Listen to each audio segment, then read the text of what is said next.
అబ్బా! ఆంధ్ర ఆవకాయ కమ్మదనం, పుల్ల పుల్లటి గోంగూర చికెన్, బిర్యానీ గుమగుమలు. అబ్బా!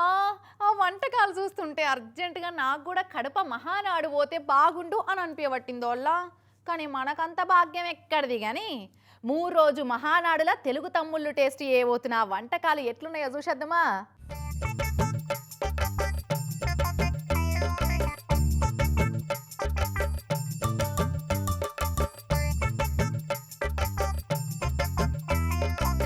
కడప సెంటర్ల తెలుగుదేశపోళ్ళ మహానాడు నడుస్తుంది కదా నిన్నటి సంది. ఓ ఏపీ తెలంగాణ రాష్ట్రాలకెళ్ళి కాదు ఎక్కడెక్కడికెళ్ళి వచ్చిర్రు సైకిల్ పార్టీ కార్యకర్తలు లీడర్లు అభిమానులంతా.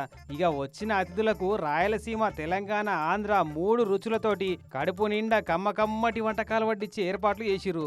ఆవకాయ కాడికెళ్ళి గోంగూర దాకా, పప్పుచారు కాడికెళ్ళి ప్లెయిన్ బిర్యానీ దాకా, ఉలువచారు, కోడిగుడ్ల రోస్టు, రోటి పచ్చడి, మునక్కాయ టమాటా, బెండకాయ బూంది. ఓ ఇట్లా రోజుకు 20 తీర్ల వంటకాలతోటి మహానాడుకు వచ్చిన తెలుగు తమ్ముళ్ళ కడుపు నింపే రేంజ్ల వంటకాలు చేసి పెడుతున్నారు.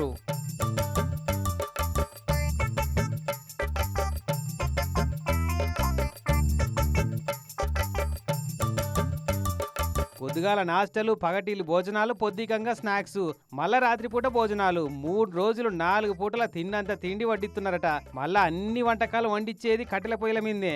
గ్యాస్ పొయ్యిల మీద వంట కమ్మగుంటుందో లేదని కట్టెల పొయ్యిలే పెట్టించిరట.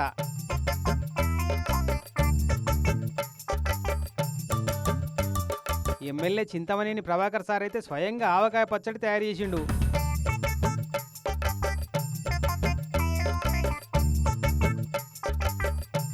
ఆహా చూస్తుంటే నోట్లో నీళ్ళు ఎడుతున్నాయిలే. అన్నట్టు చాలా ఏళ్ల తర్వాత ఈసారి నాన్ వెజ్ వడ్డిస్తున్నారు మహానాడులా. ఇంకేందిగా తిన్నోళ్ళకు తిన్నంత.